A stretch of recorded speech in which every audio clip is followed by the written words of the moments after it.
Salut à tous, on se retrouve pour une nouvelle vidéo avec un retour sur les logiciels malveillants et une vidéo sur les keylogger, donc les logiciels enregistreurs de frappe clavier. Donc ce sont des logiciels qui permettent d'espionner et de récupérer ce que vous tapez sur le clavier. Généralement le but c'est de récupérer des identifiants et le mot de passe de site pour ensuite, dans le cas d'un site type PayPal, récupérer vos identifiants pour voler de l'argent, ou ensuite pouvoir récupérer des adresses email identifiants pour les revendre dans les milieux underground.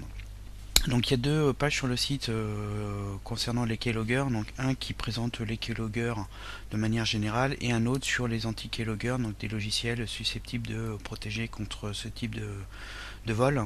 Et donc cette vidéo c'est pour montrer en démo un keylogger en action, sachant que au niveau de la page des keyloggers, j'avais aussi déjà fait une vidéo qui présentait des trojans et qui comportait aussi des fonctionnalités de keylogger. En effet, vous avez donc grosso modo deux types de keylogger. Vous avez des keyloggers commerciaux, donc c'est des logiciels vendus qui peuvent être achetés pour espionner, donc on installe sur l'ordinateur.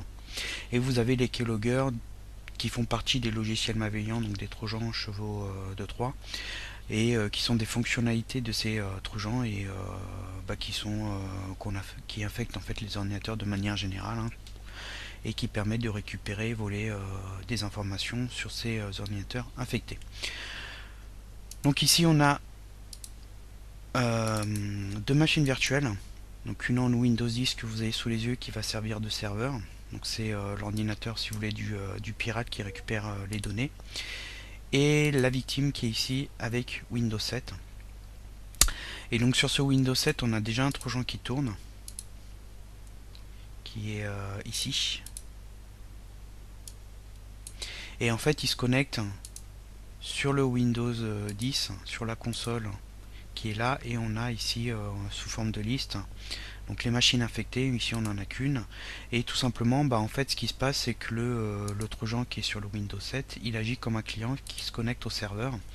Donc ici c'est une console, ça peut être un site internet qui est installé sur un serveur, sur un hébergeur, et qui envoie les informations, ou qui permet aussi de contrôler les ordinateurs infectés.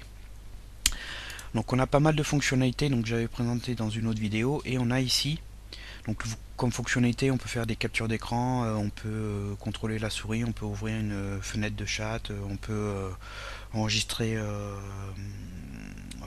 activer la webcam pour enregistrer le son ou les vidéos.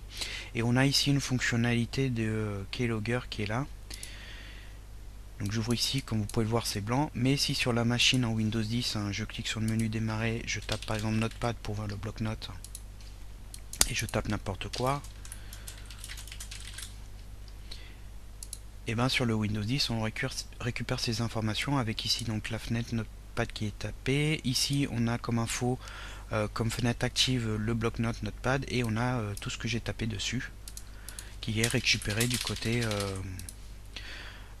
serveur. Donc là ici il faut ouvrir une fenêtre en temps réel pour récupérer les informations, mais il y a possibilité d'activer le keylogger qui va enregistrer les données dans un fichier texte dans la partie serveur, et le pirate peut à tout moment récupérer ces informations. Alors il y a d'autres keyloggers qui permettent d'envoyer par mail ou sur des messageries instantanées les données récupérées. Et il y a les keyloggers commerciaux qui en général eux créent le fichier texte dans l'ordinateur où il a été installé. Donc il n'y a pas de notion client-serveur, c'est tout dans l'ordinateur où il a été installé, et la personne va ensuite dessus et récupère les fichiers pour récupérer ce qui a été enregistré au niveau des frappes clavier. Donc là comme vous pouvez le voir ça marche pas mal. Et donc sur la machine affectée, on a trois setups, deux différents anti-keylogger, avec Keyscramble qui est assez connu, Zemana anti-keylogger, et celui-là c'est Spy Shelter si je me souviens bien, voilà. Et donc juste pour vous montrer, on va installer le premier. Donc là il demande de me faire une mise à jour, mais il n'y en a pas parce que c'est la dernière version. On installe le tout et on va redémarrer. Et la question c'est de savoir est-ce qu'ensuite le logiciel anti-keylogger va protéger de la récupération des frappes clavier. Donc là on a Windows qui redémarre.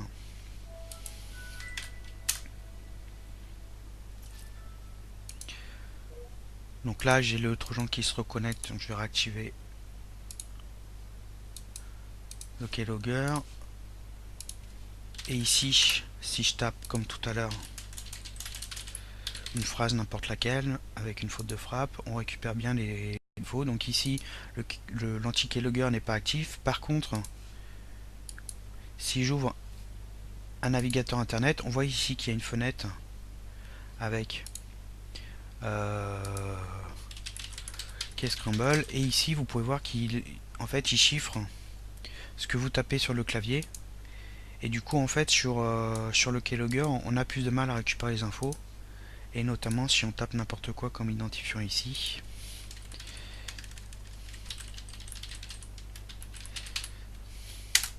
Bon là ils sont bidons, hein. Et ben ici on récupère aucune donnée. Alors que si j'avais pas installé Keyscramble, j'aurais sans problème récupéré comme ici on a sur le bloc-notes les infos. Donc Keyscramble il est actif en fait que sur les navigateurs internet, donc ça permet de protéger des accès avec les identifiants mot de passe, mais il n'est pas actif sur les autres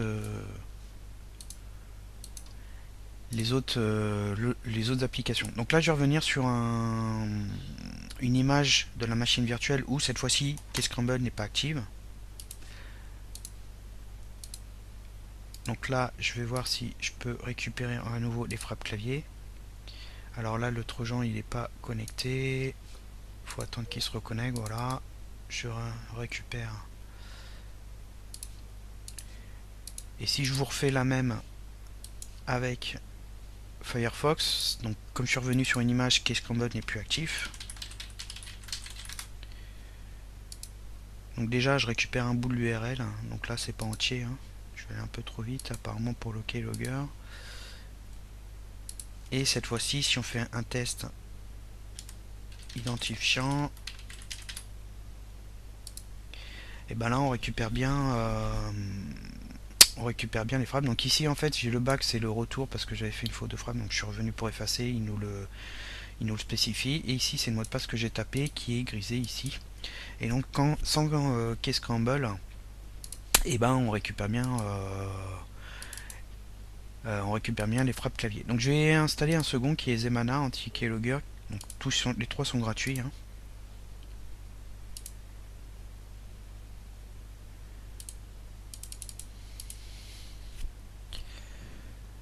Alors Zemana donc il protège les frappes clavier. Il a une partie en fait où il analyse l'ordinateur, donc on va pas le faire ici parce qu'il va trouver le trojan sans problème, hein, il n'est pas protégé ce trojan, et il permet ensuite de le mettre en quarantaine comme un antivirus.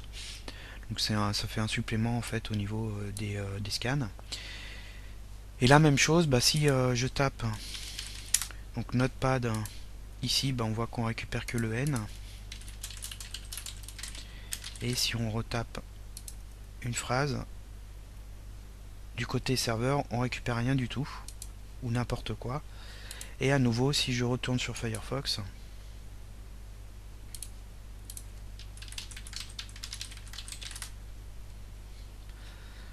et je retourne taper un identifiant mot de passe,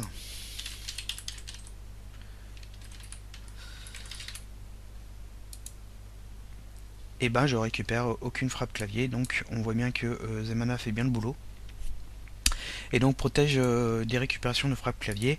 Alors je vais pas vous montrer le troisième, mais Spy Shatter fait aussi le boulot, il n'y a pas de souci. Il protège aussi de la récupération des frappes clavier provenant des keyloggers. Alors la question qui se pose, c'est est-ce que vous avez besoin d'installer un keylogger? Le problème c'est que si on suit un peu les directives des logiciels et éditeurs de sécurité, qui sont là aussi pour vous vendre des licences de logiciels, et pour les ransomware il faudrait installer un anti-ransomware, pour les keyloggers il faudrait installer un anti-keylogger, Il faudrait aussi un antivirus, il faudrait aussi un pare-feu, bref, il faudrait pas mal de logiciels et au bout du compte, bah, ça vous fait pas mal de choses à acheter, même si ici, comme vous pouvez le voir, il y a des logiciels gratuits. Mais surtout pour les petites configs avec 4 Go de RAM, à force d'installer un petit peu trop de logiciels qui se mettent au démarrage de Windows et se chargent quand vous lancez Windows, au bout du compte, vous pouvez avoir des ralentissements et ça peut être contre-productif.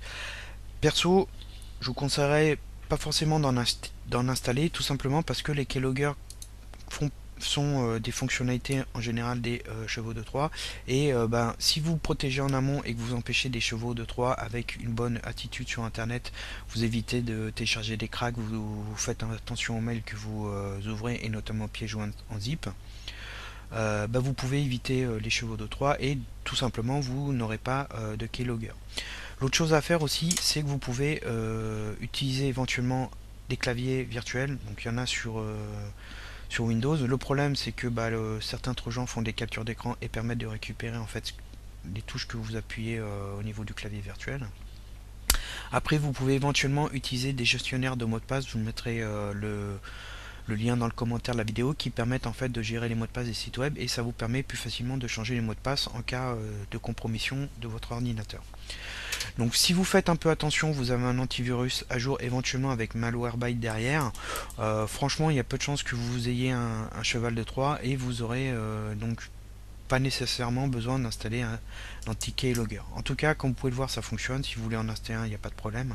Je mettrai la page en commentaire de la vidéo ici ou en fin qui liste les trois qui sont présentés. Et faites attention. Et si la vidéo vous a plu, n'hésitez pas à la partager, à la noter. Et je vous dis à bientôt pour d'autres vidéos.